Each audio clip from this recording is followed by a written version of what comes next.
ये practice set Bihar SSC का 7 है, याद रखेंगे। और चलिएगा प्रैक्टिस सेट प्रश्न पत्र है और याद रखिएगा आपको आंसर देना है। कमेंट पे मैं रहूँगा, आप कमेंट करते रहेंगे, ठीक है। और सिर्फ आज डिटेल नहीं, सिर्फ एमसीक्यू होगा क्योंकि बहुत है और जो एमसीक्यू होगा, एनालिसिस होगा, मैं वो से दे दूँगा, ठीक है। तो चलिए शुरू करते हैं, स्टार्ट करते हैं। चलिए पहला प्रश्न का बताइए कि निम्न में से कौन कपड़ा धोने के साबुन में फिलर के रूप में काम नहीं आता है। बताइएगा निम्न में से कौन कपड़े धोने के साबुन में फिलर के रूप में काम नहीं आता है। आपके सामने 4 ऑप्शन है, जवाब देंगे।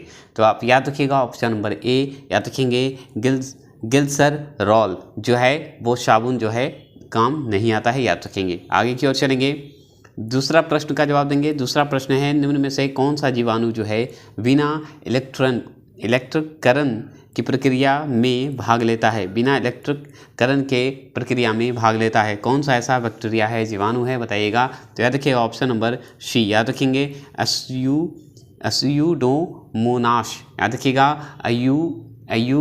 अस्यूडोमोनास, याद रखेंगे। आगे चलेंगे, जवाब देते रहेंगे, कमेंट करते रहिएगा, मैं कमेंट देखता रहूँगा, ठीक है, ओके। चलिए निम्न में से किस विटामिन को थायमिन कहा जाता है। किस विटामिन को थायमिन कहा जाता है, ये जवाब देंगे। निम्न में से किस विटामिन को थायमिन कहा जाता है, तीसरा प्रश्न का जवाब देंगे। तीसरे प्रश्न का जवाब देंगे, याद रखिएगा ऑप्शन नंबर, याद रखिएगा बी होगा, विटामिन B12, याद रखिएगा B1, सॉरी B12 नहीं B1, याद रखेंगे। विटामिन थायमिन कहा जाता है विटामिन B1 को, याद रखेंगे। आगे चलेंगे, चौथा प्रश्न का जवाब देंगे। दाब बढ़ाने पर बर्फ का गलनांक क्या होगा, बताइएगा, कमेंट करते रहेंगे, फटाफट जवाब देंगे, कमेंट करते रहेंगे। तो याद रखिएगा घट जाएगा, क्या हो जाएगा, घट जाएगा, याद रखेंगे घट जाएगा। आगे चलेंगे, पाँचवा प्रश्न का जवाब देंगे। पाँचवा प्रश्न का जवाब देंगे, एफ्ला विष का उत्पादन होता है। एफ्ला विष का उत्पादन होता है, जवाब देंगे। पाँचवा प्रश्न का आंसर का जवाब देंगे, आपके सामने है, ज़्यादा डिटेल मैं नहीं दूंगा क्योंकि सिर्फ आपकी MCQ करवाऊंगा। तो पाँचवा प्रश्न का ऑप्शन नंबर 1 कवक द्वारा होता है, याद रखिएगा।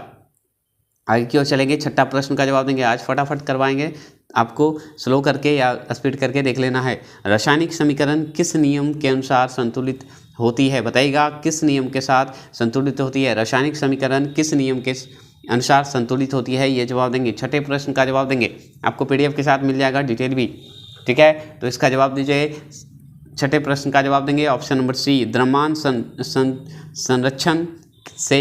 संरक्षण नियम से, याद रखेंगे, द्रव्यमान संरक्षण नियम से। देखिए आप डिटेल मैं बता दूंगा लेकिन बहुत लंबा वीडियो जाता है और हमें सेट प्रैक्टिस करवाना है।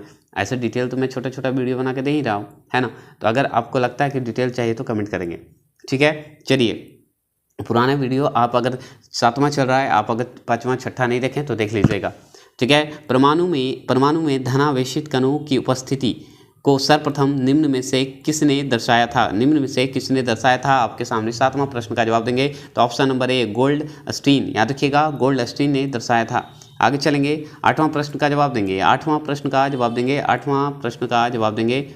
8वां प्रश्न आपके सामने है। 8वां प्रश्न है कि हीमोफीलिया एक अनुवांशिक विकार है, इसमें क्या होता है, बताइएगा। हीमोफीलिया जो है अनुवांशिक विकार है, इसमें क्या होता है, ये बताइएगा। 8वां प्रश्न का जवाब देंगे ऑप्शन नंबर बी, याद रखिएगा, एक प्रोटीन का संश्लेषण नहीं होता है, एक प्रोटीन का संश्लेषण नहीं होता है जो कि रक्त के स्कंद के लिए आवश्यक है, याद रखेंगे। आगे चलेंगे, चलिए कमेंट करते चलेंगे। निम्न युग्मों में कौन सम्मिलित नहीं है, निम्न जो युग्म है उसमें कौन सम्मिलित नहीं है, ये जवाब दीजिएगा। इसको चलिए थोड़ा सा छोटा कर देता हूँ, इसमें मिलान करना है, ठीक है। कौन युग्म जो है सम्मिलित नहीं है, आपके सामने 9वां प्रश्न का जवाब देंगे। आपके सामने बताइए, जवाब दीजिएगा। तो याद रखिएगा केवल 3 ही जो है, ऑप्शन नंबर डी जो है सही होगा। क्या कि पोलियो OPVR नहीं है, याद रखिएगा। नहीं तो मलेरिया सिनरियम है, याद रखिएगा। कैंसर है, यहाँ ये औषधि का नाम है, ठीक है। कैंसर का नेक्स्ट वार है। कुष्ठ रोग का DOTS है, याद रखिएगा, ठीक है। बहुत ही सटीक प्रश्न है। चलिए फटाफट जवाब देते जाएंगे, कमेंट करते चलेंगे। निम्नलिखित में से किस पौधे को जड़, तना और पत्तियों में विभेदित नहीं किया जा सकता, कौन सा ऐसा है जिसे जड़, तना और पत्तियों में विभेदित नहीं किया जा सकता है, ऐसा कौन सा पौधा है, बताइएगा। 10वां प्रश्न का जवाब देंगे। 10वां ऑप्शन नंबर सी, स्पाइरो गाइरा, याद रखिएगा। स्पाइरो गाइरा है जिसे आप अलग नहीं होता है, तीनों एक ही साथ रहते हैं, याद रखेंगे। 11वां प्रश्न का जवाब देंगे। 11वां प्रश्न आपके सामने है, निम्नलिखित में से कौन सा दुग्ध प्रोटीन मिल्क प्रोटीन है, बताइएगा। दूध प्रोटीन है, मिल्क प्रोटीन है, ये जवाब दीजिएगा। 11वां प्रश्न का जवाब देंगे। 11वां प्रश्न का जवाब देंगे आपके सामने है, तो याद रखिएगा ऑप्शन नंबर सी कैसीन, याद रखिएगा कैसीन जो है दूध प्रोटीन है, याद रखेंगे। 12वां प्रश्न का जवाब देंगे। 12वां प्रश्न का जवाब देंगे आपके सामने। 12वां प्रश्न का जवाब देंगे। 12वां प्रश्न का जवाब देंगे, थोड़े से छोटे कर देता हूँ, ठीक है। 12वां प्रश्न का जवाब देंगे, ठीक है। 12वां प्रश्न का बताइए, एंटीबायोटिक्स के बारे में निम्न में से कौन सा कथन सही नहीं है, नहीं बताना है। कौन सा कथन जो है सही नहीं है ये बताना है, बताइएगा। 12वां प्रश्न का जवाब देंगे। 12वां प्रश्न का तो याद रखिएगा, यहाँ देखिए 12वां प्रश्न का देखिए, थोड़ा सा ऊपर की ओर कर देता हूँ।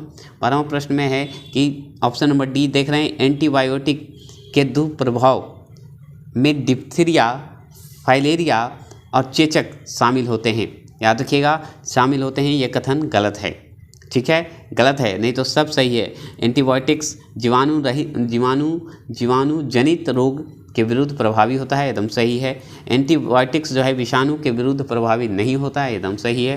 तो अब सी भी सही है, लेकिन डी जो है गलत है, तो आंसर आपका डी होगा, ठीक है, याद रखेंगे, ठीक है। चलिए आगे की ओर चलते हैं। चलिए 13वां प्रश्न ही बहुत ही अच्छा प्रश्न है। 13वां प्रश्न क्या बोलता है कि यकृत में यूरिया का संश्लेषण होता है। आपके सामने 4 ऑप्शन है, जवाब देंगे। यकृत में यूरिया का संश्लेषण होता है, तो कहाँ होता है ये बताइए। तो आपके सामने 4 ऑप्शन है, कमेंट करते रहेंगे और कमेंट का रिप्लाई मैं कमेंट बॉक्स में जाकर देता रहूँगा, टेंशन ना लेंगे, आप ज़रूर से ज़रूर करेंगे, आपके टाइम पर मैं कमेंट बॉक्स पर आ जाऊँगा। चलिए 13वां आपके सामने जो है 13वां प्रश्न जवाब दीजिए। 13वां प्रश्न का जवाब देंगे। 13वां प्रश्न का जवाब देंगे ऑप्शन नंबर डी, ऑर्थनीय और नीथिन चक्र द्वारा होता है, याद रखिएगा ऑर्थनीन चक्र द्वारा होता है। चलिए आगे की ओर चलते हैं।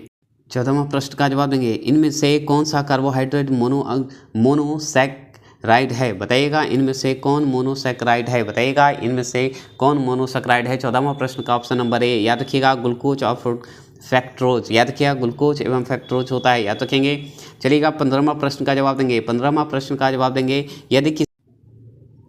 देखिए 15वां प्रश्न है, यदि किसी गेंद को ऊर्ध्वाधर रूप से ऊपर फेंकते हैं, मतलब ऊपर फेंके जाए तो गुरुत्वा जो है त्वरण किस दिशा में आरोपित होगा। गुरुत्वा त्वरण पूछ रहा है, तो पृथ्वी के केंद्र के हिसाब से अगर हम लगाएं तो क्या होगा, ये विपरीत होगा, तो गेंद की गति की विपरीत दिशा हो गई, ठीक है, क्लियर हो गए। चलिए आगे जवाब देंगे। 16वां प्रश्न का जवाब देंगे, रासायनिक रूप से जल है, रासायनिक रूप से एक बी, ऑप्शन नंबर बी होगा, एक ऑक्साइड होगा, याद रखिएगा एक ऑक्साइड होगा। 16वां प्रश्न का जवाब देंगे, ठीक है। चलिए PDF मैं दे दूंगा, उसमें अगर डिटेल आपको समझ में नहीं आएगा तो मुझसे कमेंट करेंगे, मैं आपको स्पेशल वीडियो बना दूंगा एनालिसिस का, ठीक है। गति के दूसरे नियम के अनुसार किसी दिए हुए बल के लिए उत्पन्न त्वरण व्युत्क्रमानुपाती होता है, बताइएगा इसका आंसर का जवाब देंगे। अगर गति का दूसरा नियम के अनुसार अगर आप चाहते हैं तो बताइए कि जो है क्रमानुपाती जो है होता है, तो क्या होता है, इसका जवाब देंगे। 17वां प्रश्न का ऑप्शन नंबर डी, याद रखिएगा वस्तु के द्रव्यमान के होता है, किसके विपरीत होता है, तो वस्तु के द्रव्यमान के होता है, ठीक है। चलिएगा 18वां प्रश्न का जवाब देंगे।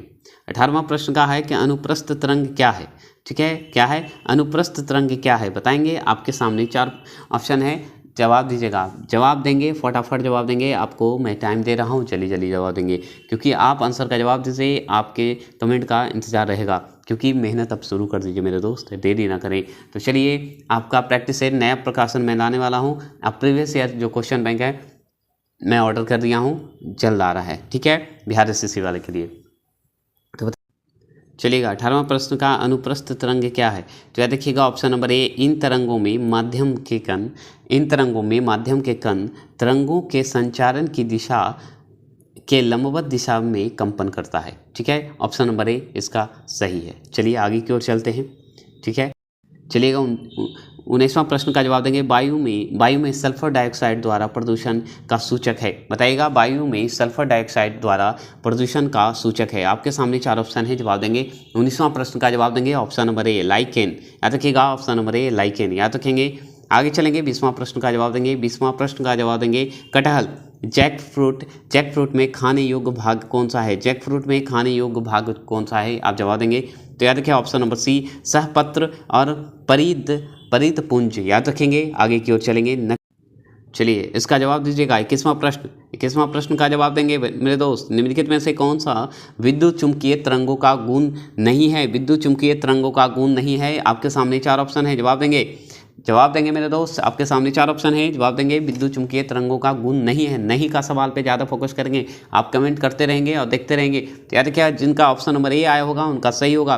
विद्युत चुंबकीय तरंगें व्यक्तिकरण द्वारा विवर्तन नहीं दिखाई दिखती है। ये आंसर जो है आपका नहीं में आता है, मतलब सही यही होगा, नहीं तो सब सही है। विद्युत चुंबकीय तरंगें अनुप्रस्थ तरंगें होती है, एकदम सही है। विद्युत तथा चुंबकीय क्षेत्र एक दूसरे का लंबवत होता है, एकदम सही है। विद्युत चुंबकीय तरंग को आगे बढ़ाने के लिए किसी माध्यम की आवश्यकता नहीं होती है, ये भी सही है। लेकिन आपका जो है ये ऑप्शन नंबर जो है नहीं में पूछ रहा है, तो आंसर आपका ए होगा। ठीक है, आगे चलेंगे। चलिए 22वां प्रश्न की ओर चलेंगे। 22वां प्रश्न की ओर चलेंगे, आप कमेंट करते रहेंगे और इस प्रश्न का आंसर भी जवाब देते रहेंगे फटाफट। इसमें डिटेल ज़्यादा जानकारी आपको मैं छोटे छोटे वीडियो में देता रहूँगा। आप आ जाइए और मेहनत की ओर लग जाइए मेरे दोस्त। कोई नहीं है इस दुनिया में सिर्फ आपके सिवा, याद रखिएगा। भूल गए सारी। चलिए, रसायन प्रयोगशाला में उपयोग के लिए लाए जाने वाला लिटमस जो है प्राप्त किया जाता है। लिटमस जो है प्राप्त करते हैं, लिटमस किससे प्राप्त करते हैं? आपके सामने 22 प्रश्न का आंसर का जवाब दीजिएगा। इसका आंसर का जवाब है ऑप्शन नंबर बी, याद रखेंगे लाइकेन से लिटमस प्राप्त किया जाता है, याद रखेगा। 23वां प्रश्न का जवाब देंगे। 23वां प्रश्न का जवाब देंगे, आपके सामने है बाह्य कर्ण का कठोर लचीला भाग बना होता है। बाह्य कर्ण का कठोर लचीला जो है भाग बना होता है। आपके सामने 4 ऑप्शन है। 23वां प्रश्न का आंसर का जवाब दीजिए। 23वां प्रश्न का आंसर का जवाब है ऑप्शन नंबर सी, याद रखेंगे उपस्थिति का, याद रखिएगा उपस्थिति का, याद रखेंगे। चलेंगे 24वां प्रश्न का जवाब देंगे। 24वां प्रश्न का आपके सामने क्वेश्चन है एक्वा रेजिया, याद रखिएगा। एक्वा रेजिया में नाइट्रिक एसिड एवं हाइड्रोक्लोरिक एसिड निम्न में से किस अनुपात में उपस्थित रहता है? किस अनुपात में अनुपस्थित रहता है? 24वां प्रश्न का जवाब देंगे। 24वां प्रश्न का जवाब देंगे, आपके सामने 24वां प्रश्न का आंसर का जवाब है ऑप्शन नंबर ए 1:3। जिन्होंने 1:3 लगाया उनका आंसर सही होगा, याद रखिएगा। आगे चलेंगे, 25वां प्रश्न का जवाब देंगे। 25वां प्रश्न है कि 60 वाट का एक रेडियो जो है 60 वाट का एक रेडियो यदि 50 घंटा चाल हो तो उसके द्वारा कितने विद्युत ऊर्जा का उपयोग किया गया है? बताइए उपयोग किया गया, बताइएगा कितना उपयोग किया गया है, ये बताइए। साइंस से एक प्रश्न पूछता है, ये 25वां प्रश्न पूछा है, बताएंगे। इसका आंसर का जवाब आप सोल्व करके बता सकते हैं, तो बताइए। ऐसे होता है, याद रखिएगा, ऐसे 6 × 50 से गुना कर दीजिए, 3000 आएंगे। 3000 में 3 शुरू करके किलोवाट में घंटा में कर दीजिए, तो आपका 3 आ जाएगा, याद रखेंगे। आगे चलेंगे 26वां प्रश्न है ग्राम सभा के सदस्य हेतु प्रत्येक ग्रामीण की आयु कम से कम कितनी होनी चाहिए? आपके सामने 4 ऑप्शन है, बहुत ही अच्छा प्रश्न है। 26वां प्रश्न का आंसर जिन्होंने ऑप्शन नंबर डी दिया 18 वर्ष, उन्होंने सही लगाया, याद रखिएगा। आगे चलेंगे, बिहार से संबंधित प्रश्न आ गए, याद रखिएगा। 27वां प्रश्न है बिहार में प्रथम बार राष्ट्रपति शासन कब लागू किया गया था? बताइएगा कब लागू किया गया था। आपके सामने 27वां प्रश्न का आंसर का जवाब है, जिन्होंने ऑप्शन नंबर बी लगाया 1968, उन्होंने सही लगाया 1968। और डेट अगर पूछ दे तो 29 जून, याद रखेंगे। चलेंगे आगे की ओर चलेंगे, 28वां प्रश्न का जवाब देंगे। 28वां प्रश्न का जवाब देंगे, आपात उपबंध का संबंध संविधान के किस भाग से है? बताइएगा। आपात उपबंध की अगर संबंध पूछे, भाग पूछ रहा है, तो याद रखिएगा अनुच्छेद, याद रखेंगे अनुच्छेद 18, याद रखेंगे अनुच्छेद 18, ऑप्शन नंबर डी, जिनका आंसर सही है वो उनका सही है। आपात की बात किया जाए तो याद रखिएगा 352 से लेके 360 तक है। अभी अनुच्छेद का मैं कल वीडियो अपलोड करने वाला हूँ, मैराथन आज रात तक, नहीं तो कल तक। चलिएगा आगे बढ़ते हैं। 30वां प्रश्न का जवाब देंगे, फटाफट जवाब देंगे। निम्नलिखित में से कौन सा युग्म सम्मिलित नहीं है? युग्म जो है सम्मिलित नहीं है, तो बताइएगा आपके सामने। अगर अनुच्छेद याद है, देखिए अनुच्छेद से बहुत सारा प्रश्न पूछता है बिहार एसएससी, तो मैं अनुच्छेद पे एक वीडियो महामैराथन ला रहा हूँ जो कि पक्का आपको कल अपलोड हो जाएगा और उसका PDF भी अपलोड हो जाएगा आंसर के साथ, तो टेंशन नहीं लेंगे, तो ज़रूर देखेंगे। बस कल साइंस की जगह पे वो ही रहेगा, चाहे हो सकता है दोनों मैं कर दूं, बस टाइम पे डिपेंड करता है। तो अनुच्छेद 39A का बताइए, समान न्याय एवं निःशुल्क विधिक सहायता, क्या ये सही है? बताइएगा। तो इसका आंसर आपको पता होना चाहिए। अनुच्छेद 29 भी सही है, अल्पसंख्यक वर्गों के हितों के संरक्षण है। अनुच्छेद 44 भी है, नागरिकों के लिए एक समान सिविल संहिता है। 50 जो है, अनुच्छेद 50 जो है ये सही नहीं है, क्योंकि अनुच्छेद 50 में जो है ये कार्यपालिका से न्यायपालिका का पृथक्करण की बात करता है, और शांति की अगर बात करें इसका, तो इसका है 51। बस इतना डिटेल जान लीजिए। चलिएगा 30वां प्रश्न का जवाब देंगे। 30वां प्रश्न का जवाब देंगे। 30वां है कि भारत के संविधान के अंतर्गत धन विधेयक को प्रस्तुत किया जाता है। बताइएगा, भारत के संविधान के अंतर्गत धन विधेयक को प्रस्तुत किया जाता है। बताइएगा, धन विधेयक को प्रस्तुत करते हैं। 30वां प्रश्न का जवाब देंगे, तो ऑप्शन नंबर ए। धन विधेयक को जब भी प्रस्तुत करेंगे तो ऑप्शन नंबर ए, लोकसभा में। याद रखिएगा, अनुच्छेद अगर पूछते तो 109 में, याद रखिएगा अनुच्छेद 109 के 1 में, याद रखिएगा। अनुच्छेद पे मैं बना दूंगा, देखिएगा ध्यान से, जरूर कर लीजिएगा। चलिए 31वां प्रश्न का जवाब देंगे। 31वां है कि लोक लेखा समिति अपनी रिपोर्ट किसे सौंपती है? लोक लेखा समिति जो है अपनी रिपोर्ट जो है किसे सौंपती है? 31वां प्रश्न का जवाब देंगे, तो जिन्होंने ऑप्शन नंबर डी, लोकसभा अध्यक्ष, उन्होंने सही, ठीक है, याद रखिएगा। 32वां प्रश्न का जवाब देंगे। 32वां प्रश्न का जवाब देंगे। 32वां प्रश्न है कि निम्नलिखित में से किन्होंने राष्ट्रपति नियुक्ति होने से पूर्व उपराष्ट्रपति के पद पर कार्य नहीं किया? बताइएगा कौन है जो कि राष्ट्रपति बन गए लेकिन उपराष्ट्रपति के पद पर कार्य नहीं किए, ये बताइए। आपके सामने 4 ऑप्शन है, जवाब देंगे। 32वां प्रश्न का आंसर का जवाब देंगे, ऑप्शन नंबर ए, नीलम संजीव रेड्डी, यही है, याद रखिएगा। आगे चलेंगे, 33वां प्रश्न का जवाब देंगे। 33वां प्रश्न का जवाब देंगे, मौलिक अधिकारों एवं अल्पसंख्यक हितों संविधान सभा द्वारा गठित समिति का अध्यक्ष कौन है? बताइएगा, जैसे ही मौलिक अधिकार का हो या अल्पसंख्यक हेतु संविधान सभा द्वारा जो गठित समिति का अध्यक्ष थे, कौन है? 33वां प्रश्न का आंसर का जवाब देंगे। इसका आंसर का जवाब ऑप्शन नंबर डी, जिन्होंने लगाया उन्होंने सही लगाया, सरदार वल्लभ भाई पटेल, याद रखेंगे, सरदार वल्लभ भाई पटेल। चलिएगा, इसका आपको PDF और जो है आंसर का भी PDF दोनों मिल जाएगा, जो कि विस्तृत रूप से ड्यूटेरिया का है। चलिए, किस वर्ष यूरोप में अंग्रेजों एवं फ्रांसीसियों के मध्य सप्तऋषि युद्ध जो है, सप्तवर्षीय युद्ध जो है प्रारंभ हुआ? बताइएगा, आपके सामने 4 ऑप्शन है, जवाब देंगे। 34वां प्रश्न का आंसर का जवाब आपके सामने, जिन्होंने ऑप्शन नंबर बी दिया है 1756, उन्होंने सही दिया है, याद रखेंगे। 35वां प्रश्न का जवाब देंगे, हिंदी भाषा के प्रथम समाचार पत्र का प्रकाशन किस स्थान पर हुआ था? बताइएगा, हिंदी समाचार पत्र का प्रथम प्रकाशन जो है किस स्थान पर हुआ था, कौन सी जगह पे? 35वां प्रश्न का आंसर का जवाब, जिन्होंने ऑप्शन नंबर डी, कोलकाता लगाया, उन्होंने सही लगाया है, याद रखिएगा। चलेंगे आगे की ओर। चलिए थोड़े से ढूंढ लें तो इनके ऑप्शन हम पढ़ लेंगे, ठीक है। तो चलिए 36वां प्रश्न है, निम्नलिखित में से किस संस्था का गठन दादा भाई नौरोजी ने नहीं किया? ठीक है, कि उन्होंने नहीं किया है, पूछ रहा है, नहीं। चलिए 36वां प्रश्न का जवाब देंगे, निम्नलिखित में से किस संस्था का गठन दादा भाई नौरोजी ने नहीं किया था? बताइएगा, कौन सा सोसाइटी का गठन नहीं किए थे? तो पहला सुनिए, पहला क्या लिखा हुआ है कि Nalanda Indian society, east India Indian association, या बॉम्बे प्रेसिडेंट्स एसोसिएशन, या बॉम्बे एसोसिएशन। कौन सा नहीं किए हैं दादा भाई नौरोजी? तो याद रखिएगा, ऑप्शन नंबर सी, जिन्होंने लगाया वो उन्होंने सही लगाया है। बॉम्बे प्रेसिडेंसी एसोसिएशन जो है नहीं है, इन्होंने नहीं किया है, नहीं तो सभी चीज़ का गठन किए हैं, याद रखिएगा। चलेंगे 37वां प्रश्न का जवाब देंगे। 37वां प्रश्न का जवाब देंगे। 37वां प्रश्न में क्या बोलता है कि 37वां प्रश्न है, निम्नलिखित में से कौन सा कार्य जो है 1931 में भारतीय राष्ट्रीय कांग्रेस की कराची अधिवेशन में हुआ था? कौन सा ऐसा अधिवेशन है 1931 का जो अधिवेशन है उसमें कौन सा जो अधिवेशन हुआ था, उसमें जो कार्य हुआ था कराची अधिवेशन में हुआ था, क्या क्या हुआ था, ये सवाल है, ठीक है। तो याद रखिएगा 37वां प्रश्न का जिन्होंने मौलिक अधिकारों का प्रस्ताव पारित हुआ था एकदम सही है। जिन्होंने ऑप्शन नंबर डी लगाया उन्होंने सही लगाया है। तो याद रखिएगा आर्थिक नीति का प्रस्ताव पारित हुआ एकदम सही है। तीसरा भी गांधी हिंदवी समझौता का अनुमोदन किया गया, याद देखिए 1931-30 में हुआ था। तो याद रखिएगा ऑप्शन नंबर डी जिन्होंने लगाया वो उन्होंने सही लगाया है, याद रखिएगा। आगे चलेंगे 38वां प्रश्न का जवाब देंगे। 38वां प्रश्न है कि कांग्रेस के सूरत विभाजन के समय भारत का वायसराय कौन था? भारत का वायसराय कौन था बताइएगा।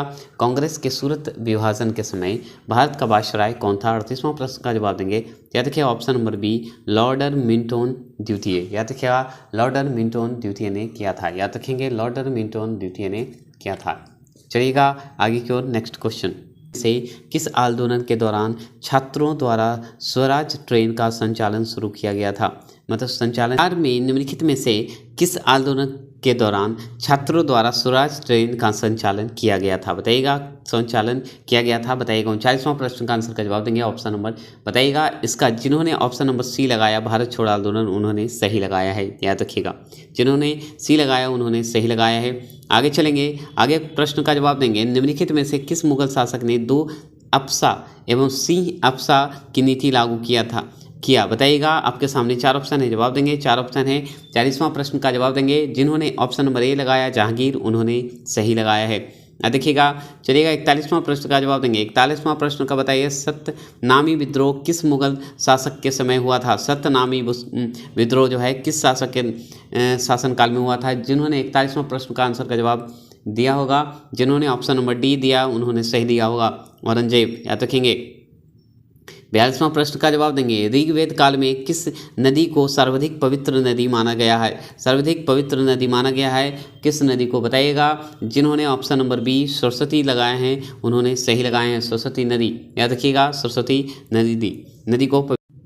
चलिएगा आगे बताइएगा। निम्नलिखित में से किस महाजनपद का संबंध बिहार से नहीं है? कौन सा ऐसा जनपद है जो कि बिहार से संबंधित नहीं है? 43वां प्रश्न का जिन्होंने ऑप्शन नंबर डी लगाया उन्होंने सही लगाया, वत्स, याद रखेंगे। चलिएगा 44वां प्रश्न का जवाब देंगे। 44वां प्रश्न का जवाब देंगे। निम्नलिखित में से किस शासक ने पाटलिपुत्रा पर आक्रमण कर वहां के बुद्ध का भिक्षा पात्र एवं एक अनोखा कुक्कुट अपने साथ ले गया था बताइएगा। अपने साथ ले गया था। 44वां प्रश्न का आंसर का जवाब देंगे। जिन्होंने ऑप्शन नंबर डी लगाया कनिष्क उन्होंने सही लगाया, याद रखिएगा। चलिएगा 45वां प्रश्न का जवाब देंगे। 45वां प्रश्न का जवाब दीजिए। बेरोजगारों के सहायतार्थ दिल्ली के निम्नलिखित सुल्तानों में से किसने रोजगार कार्यालय की स्थापना की? रोजगार कार्यालय की स्थापना की किसने? 44वां प्रश्न का जिन्होंने ऑप्शन नंबर डी दिया फिरोज शाह तुगलक ने किया था, याद रखिएगा जिन्होंने ऑप्शन नंबर डी लगाया। चलिएगा 46वां प्रश्न का जवाब देंगे। जिन्होंने 46वां प्रश्न का जवाब दिया। निम्नलिखित में से उत्तर दिशा की ओर के क्रम वाली पर्वत श्रेणी कौन सी है? उत्तर दिशा वाली क्रम वाली पर्वत श्रेणी कौन सी है? आपके सामने 4 ऑप्शन है, 4 ऑप्शन का जवाब दीजिए। आपके सामने टाइम है और अच्छा लगे तो प्लीज़ सब्सक्राइब लाइक कीजिए। आप प्रैक्टिस सेट स्पीड करने के कारण मैंने सिर्फ ऑप्शन दे रहा हूँ और इसका डिटेल नहीं बता रहा हूँ, क्योंकि पहले जैसा ही सेट प्रैक्टिस करवाऊंगा तो आपको स्पीड होगा। तो चलिए इसका आंसर का जवाब दीजिए। आपने 46वां प्रश्न का आंसर का जवाब दीजिए। अब इसका PDF मैं दे ही दूंगा डिटेल में, तो आपको तो और टीचर से पढ़ ही रहे होंगे, बड़े बड़े टीचर से, तो आसानी होगी, है ना। तो चलिए बताइए 46वां प्रश्न का आंसर का जवाब देंगे। ऑप्शन नंबर डी जिन्होंने लगाया वो सही है। क्या है? पीर पंजाल पर्वत श्रेणी है पहले, फिर लद्दाख पर्वत श्रेणी है, फिर जास्कर पर्वत श्रेणी है और फिर काराकोरम पर्वत श्रेणी है अंत में, याद रखें। जिन्होंने ऑप्शन नंबर डी लगाया उन्होंने सही लगाया, याद रखिएगा। चलिए जिन्होंने 47वां प्रश्न का जवाब देंगे। 47वां प्रश्न का जवाब देंगे कि सूची 1 सूची 2 में है कि एक तरफ सूची 1 में नदियां हैं, सहायक नदियां दूसरी सूची में है, इसका जवाब देंगे। तो 47वां प्रश्न का जवाब देंगे तो जिन्होंने ऑप्शन नंबर ए, याद रखिएगा ऑप्शन नंबर ए लगाया उन्होंने सही लगाया है। कैसे? तो 1 का 4 है। जिन्होंने कृष्णा भीमा, याद रखिएगा कृष्णा भीमा, याद रखेंगे। ब्रह्मपुत्रा, यहाँ पे ब्रह्मपुत्रा है, ब्रह्मपुत्रा तिस्ता, याद रखेंगे ब्रह्मपुत्रा तिस्ता सहायक नदी है, याद रखिएगा। गोदावरी का सहायक नदी कौन है? इंद्रावती, याद रखिएगा इंद्रावती है सहायक नदी, याद रखेंगे। और यमुना का चंबल नदी जो है आपका सहायक नदी है, याद रखिएगा ऑप्शन नंबर डी, ठीक है। ऑप्शन नंबर आंसर इसका ए होगा, ठीक है। आगे की ओर चले। चलिए 48वां प्रश्न का जवाब देंगे। 48वां प्रश्न का जवाब है कोरोमंडल कोरबंडर तट का विस्तार है? कोरबंडर तट का विस्तार कहाँ पे है, कहाँ से कहाँ तक है या कहाँ पे है बताइएगा। 43वां प्रश्न का 48वां प्रश्न, ठीक है, 48वां प्रश्न का जिन्होंने ऑप्शन नंबर बी दिया, कुमारी अंतर्द्वीप से कृष्ण नदी डेल्टा तक है। याद रखिएगा, कुमारी अंतर्द्वीप से कृष्णा नदी डेल्टा तक है, याद रखिएगा। चलेंगे नेक्स्ट, चलिएगा जवाब देते हैं। पीली क्रांति किस फसल के उत्पादन से संबंधित है? पीली क्रांति जो है किस फसल के उत्पादन से संबंधित है? पीली क्रांति बताइएगा। पीली क्रांति का नाम सुने होंगे, जिन्होंने ऑप्शन नंबर ए तिलहन उत्पादन से दिया है उन्होंने सही दिए हैं, ऑप्शन नंबर ए। चलिए 50वां प्रश्न का जवाब देंगे। 50वां है, निम्नलिखित में से कौन सा युग्म जो है सही सुमेलित है? कौन सा युग्म जो है सही सुमेलित है, जवाब देंगे। 50वां प्रश्न का जिन्होंने ऑप्शन नंबर बी दिया उन्होंने सही दिया है, मसाई पूर्वी अफ्रीका, याद रखेंगे। 51 का आंसर का जवाब, 51 का आंसर का जवाब दीजिए। भारत में निम्नलिखित मूंग से कौन सी श्रेणी नवीनतम है? नवीनतम है, कौन सा श्रेणी जो है मूंग से कौन सी श्रेणी जो है नवीनतम है बताएंगे। आपके सामने 4 ऑप्शन है। 51 का आंसर का जवाब जिन्होंने ऑप्शन नंबर सी हिमालय श्रेणी का दिया होगा उन्होंने सही जवाब दिया है, याद रखिएगा। चलिए, नवीन बलित पर्वत कहिए एक तरह से हिमालय श्रेणी, और क्या चलेगा। 52 का आंसर का जवाब देंगे। 52 का एक चंद्र, ठीक है, एक चंद्र दिवस की अवधि होती है, एक चंद्र के दिवस की अवधि कौन सी होती है, कितना होता है, कब बताइएगा। आपके सामने 52 का आंसर का जवाब जिन्होंने ऑप्शन नंबर ए दिया है उन्होंने सही दिया, 24 घंटे 52 मिनट, याद रखिएगा 24 घंटे 52 मिनट। 53 का आंसर का जवाब देंगे। 53 का आंसर का जवाब देंगे, सौभाग्य योजना संबंधित है। सौभाग्य योजना जो है संबंधित है, किससे संबंधित है, जवाब देंगे। 53 का आंसर का जवाब देंगे जिन्होंने ऑप्शन नंबर डी दिया उन्होंने सही दिया है, याद रखिएगा। एक नवजात बालिका, ठीक है, एक नवजात बालिका की जन्म पर वित्तीय सहायता का प्रावधान करना ही ये सौभाग्य योजना संबंधित है, याद रखेंगे। आगे चलेंगे, 54 का आंसर का जवाब देंगे। 54 का आंसर का जवाब देंगे। 54 का आंसर का जवाब देंगे। अटल नव प्रवर्तन इनोवेशन मिशन किसके अधीन स्थापित किया गया है? किसके अधीन स्थापित किया गया है, इसका जवाब देंगे। 54 का आंसर का जवाब देंगे। 54 का आंसर का जवाब देंगे ऑप्शन नंबर सी नीति आयोग, याद रखिएगा, नीति आयोग, याद रखेंगे।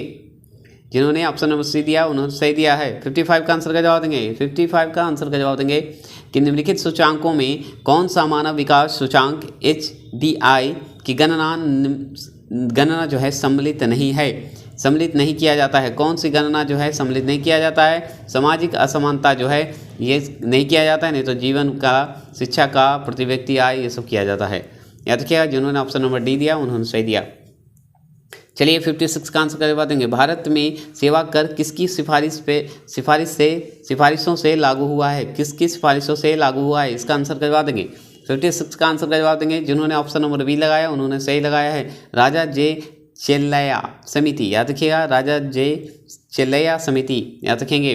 57 का आंसर का जवाब देंगे। 57 का आंसर का जवाब देंगे। भारत में नाबार्ड बैंक पूर्णावृत्त उपलब्ध नहीं कराता है बताइएगा, वृत्त उपलब्ध नहीं कराता है, इसका जवाब देंगे 57 का ऑप्शन नंबर सी, याद रखिएगा, निर्यात आयात बैंक को, याद रखेंगे। चलेंगे नेक्स्ट क्वेश्चन, चलिएगा नेक्स्ट क्वेश्चन आगे चलेंगे। सबसे अधिक स्थिर पारिस्थितिक तंत्र कौन सा है? सबसे स्थिर जो है पारिस्थितिक तंत्र कौन सा है सबसे अधिक बताइएगा। 50 बताइएगा। 58 का आंसर का जवाब देंगे। 58 का आंसर का जवाब कौन, और जिन्होंने ऑप्शन नंबर ए महासागर दिया है उन्होंने सही दिया है, ऑप्शन नंबर ए जिन्होंने दिया सही दिया है।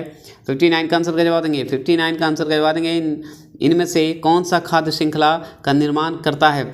इनमें से कौन सा खाद्य श्रृंखला का निर्माण करता है? जिन्होंने ऑप्शन नंबर जवाब दीजिए, जिन्होंने खाद्य श्रृंखला का निर्माण करता है बताइएगा, इनमें से कौन? तो याद रखिए, जिन्होंने ऑप्शन नंबर बी दिया उन्होंने सही दिया है, घास बकरी आदमी, याद रखिएगा, घास बकरी आदमी, ठीक है, ये सही है श्रृंखला। चलिएगा थोड़े से छोटे की ओर। 60वां प्रश्न का जवाब देंगे। 60वां प्रश्न है, सूची 1 सूची 2 में कौन सा उत्तर देना है? राज्य और राष्ट्रीय उद्यान, तो बताइएगा उत्तराखंड में कौन सा है, असम में और उड़ीसा और कर्नाटक में बताइएगा कौन सा है। तो आप जानते हैं उत्तराखंड में, आप जानते हैं कर्नाटक में जानते हैं बांदीपुर, ऑप्शन नंबर डी का ए, ठीक है, डी में 1 जो आएगा वो सही है, तो समझिए 4 कट गया। तो बताइए, अब बताइए, इतना हिंट मैंने दिया, अब बताइए असम में कौन है? मानस है, चलिए ये भी आपको क्लियर किया। तो जिसमें बी का 4 है, बी का 4 है, बी का 4 है, इसमें है, तो ऑप्शन नंबर बी होगा। क्या होगा? ऑप्शन नंबर बी होगा, याद रखिएगा। क्लियर हो गए, कोई दिक्कत? तो याद रखिएगा ऑप्शन नंबर बी। तो याद रखिएगा उत्तराखंड का आपका क्या है? राजा जी राष्ट्रीय उद्यान है, याद रखिएगा। ए यहाँ है, ठीक है, ए है, ठीक है। उड़ीसा में बताइए, उड़ीसा में बताइएगा, उड़ीसा में सिमिलीपा, याद रखिए सिमिलीपा जो है आपका उड़ीसा में है, याद रखेंगे। क्लियर, चलेंगे 61वां प्रश्न का जवाब देंगे। 61वां है बोकारो स्टील प्लांट की स्थापना किस वर्ष की गई थी? बोकारो स्टील की स्थापना जो है किस वर्ष की गई थी? जिन्होंने 61वां प्रश्न का आंसर ऑप्शन नंबर सी दिया है, ऑप्शन नंबर बताइएगा, जिन्होंने ऑप्शन नंबर बी दिया है उन्होंने सही दिया है। यहाँ पे सी देखिए, आंसर में सी दिया हुआ है 98 में, लेकिन ऑप्शन नंबर जो है 64 में है, ठीक है।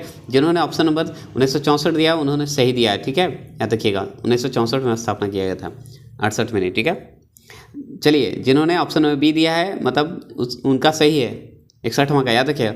किस देश की संसद का नाम फेडरल असेंबली है? बताइएगा, किस देश का संसद का नाम जो है फेडरल असेंबली है? बताइएगा। आपके सामने 4 ऑप्शन है। जिन्होंने ऑप्शन नंबर ए दिया तुर्की, उन्होंने सही है, याद रखिएगा।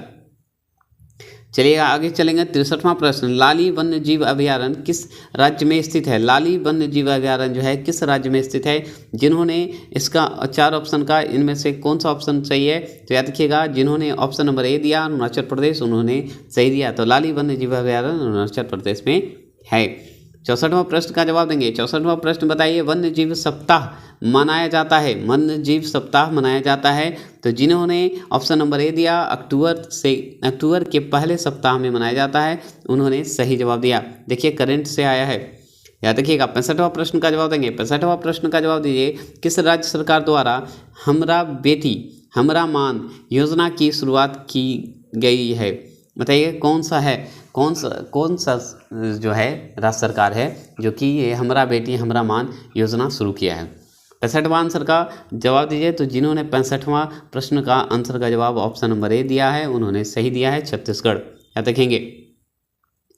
चलिए बताइए, 66वां प्रश्न है, स्मोक एंड एसेस ऐसे पुस्तक के लेखक कौन है? बताइएगा। इनमें 4 ऑप्शन है। जिन्होंने 66वां प्रश्न का जवाब दिया है उन्होंने option number C Amit Ghosh, याद रखिएगा, अमित घोष, याद रखेंगे। चलिएगा 67 का आंसर का जवाब देंगे। 67 का आंसर का जवाब देंगे, कॉर्पेट 2023 सैन्य अभ्यास जो है, कॉर्पेट जो 2023 सैन्य अभ्यास का आयोजन भारत तथा किन देशों के बीच हुआ था? भारत और किसके बीच हुआ था बताइएगा। तो याद रखिएगा, इसमें बताइएगा किसके बीच हुआ था, आप जवाब देंगे। जो जिन्होंने ऑप्शन नंबर बी थाईलैंड लगाया उन्होंने सही दिया है, याद रखिएगा। जिन्होंने ऑप्शन नंबर बी लगाया उन्होंने सही लगाया है। वैश्विक शांति सूचांक 2022 में भारत का स्थान क्या है? बताइएगा, भारत का स्थान जो है क्या है? वैश्विक शांति सूचांक 2023 में भारत का स्थान क्या है? ये जवाब देंगे। 68 का आंसर का जवाब दीजिए। 68 का आंसर का जवाब में जो कि ऑप्शन नंबर सी दिए 135वां, उन्होंने सही जवाब दिए, याद रखिएगा।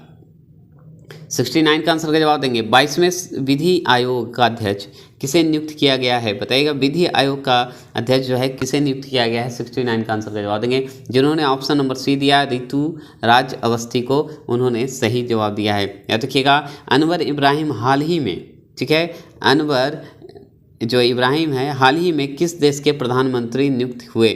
बताइएगा, किस देश के प्रधानमंत्री नियुक्त हुए? 70 प्रश्न का जवाब देंगे।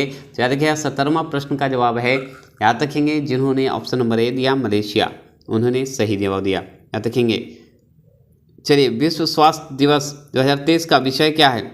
बताइएगा, इसका विषय बताइए और डेट बताइए। तो अब बताइए, 72 का आंसर का जवाब देंगे। 71 का तो हेल्थ फॉर ऑल, जिन्होंने ऑप्शन नंबर बी लगाया उन्होंने सही लगाया। अब बताइए कब मनाया जाता है विश्व स्वास्थ्य दिवस? तो याद रखिएगा 7 अप्रैल को, याद रखेंगे 7 अप्रैल को। चलिएगा 72वां प्रश्न का जवाब देंगे। 72वां प्रश्न, एशियन गेम्स 2022 का आयोजन कहाँ किया गया है? बताइएगा, एशियन गेम्स का जो है 2022 का आयोजन कहाँ किया गया है बताएंगे। तो आप जानते हैं 72वां प्रश्न का आंसर का जवाब, जिन्होंने ऑप्शन नंबर ए दिया चीन दिया, उन्होंने सही जवाब दिया है, याद रखेंगे, सही जवाब दिए हैं, याद रखेंगे। 73वां प्रश्न का जवाब देंगे। 73वां प्रश्न का जवाब दीजिए, भौतिक के क्षेत्र में नोबेल पुरस्कार 2023 से किसे सम्मानित किया गया है? किसे सम्मानित किया गया है, ये जवाब देंगे। 73वां प्रश्न का जवाब देंगे। तो जिन्होंने 73वां प्रश्न का जवाब दिया है उन्होंने सभी दिया होगा, ऑप्शन नंबर डी तभी सही होगा। पियरे एगोस्टीन ने भी, इनको भी मिला है। फेरे क्रांस को भी मिला है, एनिएल ह्यूलियर को भी मिला है, सभी को मिला है। और मैं एक चीज़ बता देना चाहता हूँ, अगर आपको इस तरह का वीडियो, अगर इस तरह MCQ चाहिए तो इस पर कमेंट करेंगे, नहीं तो जो मैंने एगो डिटेल में भी बताकर मैंने वीडियो डाला है, अगर वो आपको पसंद है तो वो ऐसा भी डालेंगे। तो आप कमेंट करके कंफर्म करें, क्योंकि सभी लोग कभी बोलते हैं ऐसे वीडियो जल्दी जल्दी करवाइए, कोई बोलते हैं लंबा बनाइए, मतलब तो हमको एक क्लियर करें कि मैं वीडियो किस तरह के मतलब समझा के करूं या ऐसे ही वीडियो जैसे मैं करवा रहा हूं अभी। तो हमको अगर ऐसे रहा तो मेरे लिए सुविधा है, अगर डिटेल में है तो भी सुविधा है। तो आप जैसे बताएंगे उस तरह का मैं करूँगा, लेकिन कमेंट करें कुछ ज़्यादा परसेंटेज में कि पता चले। तो बताइए किस तरह का वीडियो जो सेट प्रैक्टिस करवा रहा हूँ किस तरह से करूँ। तीनों तरह से मैंने वीडियो बनाया है, आप तीनों तरह में देख के हमें बताइए। अपनी इंटरनेट सेवा शुरू करने वाला भारत का पहला राज्य कौन सा है?